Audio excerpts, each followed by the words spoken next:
식사량을 줄였는데 살이 찌는 이유. 식사량을 줄였는데도 살이 찔 수 있다. 믿기 힘들 수도 있지만 사실이다. 어떻게 이러한 일이 발생할 수 있을까? 무엇을 잘못하고 있는 걸까? 적은 양을 먹어도 살이 찌는 사람이 있는 것처럼 많이 먹어도 마른 사람들을 알고 있다. 이 미스터리는 적게 먹어도 살이 찌는 사람이 최적의 체중을 유지하는 데 어려움을 겪는 이유에 있다. 이런 사람들은 식사량을 줄였는데도 살을 빼지 못한 것에 대한 죄책감을 느끼기 때문에 더욱 힘들어 한다. 체중 감량 공식은 사실상 보편적이다. 연력학 제1법칙에 기반을 두고 있으며 실제로 매우 간단하다. 섭취한 것보다 더 많은 양의 에너지를 소비하면 체중이 줄어든다. 이는 과학적으로 입증된 사실이며 많은 사람들이 이 원리를 따를 때 체중 감량을 경험한다. 하지만 모든 것과 마찬가지로 이러한 수학 공식만으로는 좋은 결과를 내지 못한다. 체중은 유전적, 환경적, 음식, 심리적 특성의 결과이기 때문이다. 따라서 체중 감량을 시도할 때는 이러한 모든 점을 고려해야 한다. 식사량을 줄였는데 살이 찌고 있는 경우 에너지 불균형으로 인한 것일 수 있다. 에너지 균형 유지를 위한 기초는 다음과 같은 두 가지의 개념에 근간을 두고 있다. 음식을 통해 섭취하는 칼로리는 우리가 매일 사용하는 연료이다. 우리가 사용하는 칼로리는 신진대사율이다. 하지만 다음과 같은 다른 요인이 작용하기도 한다.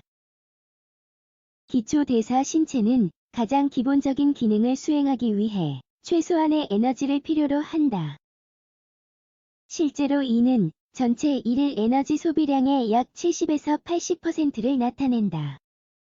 운동과 신체 활동, 일상 활동이나 더 격렬한 신체 운동을 하는데 소비하는 칼로리이다.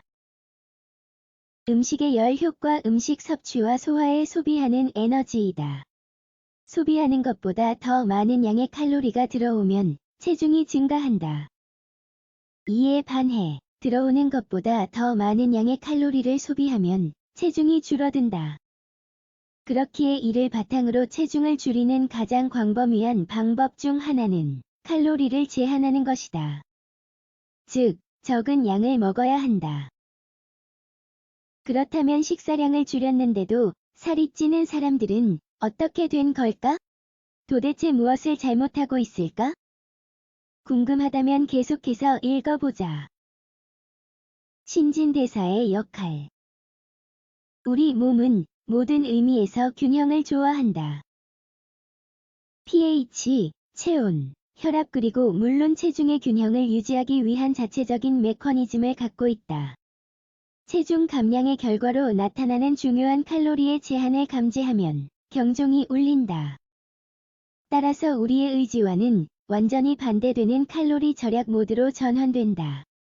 이렇게 되면 에너지를 절약하기 위해 일련의 호르몬 반응이 활성화된다. 이는 자동적으로 벌어지는 일이다.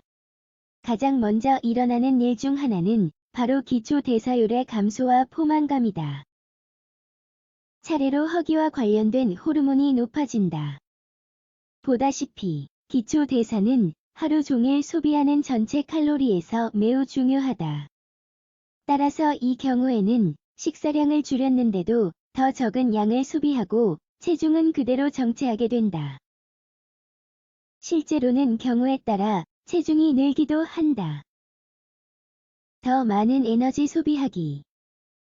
따라서 적은 양을 섭취하면 칼로리의 섭취가 줄어들기에 체중을 감량할 수 있다. 하지만 앞서 언급했듯이 신진대사가 느려질 수도 있으므로 칼로리의 섭취를 걷잡을 수 없을 정도로 줄일 수는 없다. 저칼로리 식단은 신진대사의 수준의 역효과를 내는 것 외에도 영양분과 에너지의 결핍을 초래할 수 있다. 따라서 힘이 없거나 심지어는 기분이 좋지 않은 상태를 초래할 수 있다. 이러한 이유로 인해 섭취하는 칼로리를 줄이는 대신 더 많은 에너지를 소비하는 것이 더 중요하다. 신체 운동과 일상 활동은 건강한 신진대사를 유지하고 호르몬 조절을 긍정적으로 조절하며 근육량을 늘리고 지방량을 줄이는 데 필수적이다. 근육량의 중요성. 우리의 근육은 아무것도 하지 않아도 에너지를 가장 많이 소비하는 신체 시스템 중 하나이다. 근육량의 비율이 높은 사람들 근육량의 비율이 낮은 사람보다 기초 대사량이 더 높다. 따라서 우리의 근육은 대개 영양분을 제한하기 시작하자마자 영향을 받는다. 예를 들어 신체의 음식이 제공하는 영양분이 부족하면 우리 몸은 다른 포도당 공급원을 찾는다. 이 사실을 모르고 있었을 수도 있지만 우리가 갖고 있는 포도당의 주된 비축물 중에는 체지방과 근육량이 있다. 그리고 칼로리의 제한이 있을 때 주로 사용하는 것은 근육량이다. 그 결과 근육량의 손실이 생겨 추후에 에너지 소비가 더 낮아지게 된다.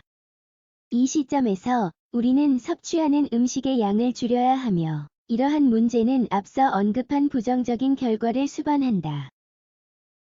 따라서 일부 사람들이 적게 먹어도 살이 찌는 이유는 너무나도 적은 양을 연소하여 식사량을 줄이는 것이 어렵기 때문이다.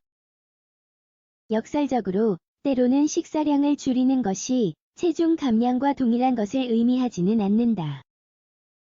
따라서 전문가의 손에 몸을 맡기고 체중을 줄이며 건강한 새로운 체중을 유지할 수 있게 하는 건강한 생활 방식을 채택하는 것이 최선의 방법이다.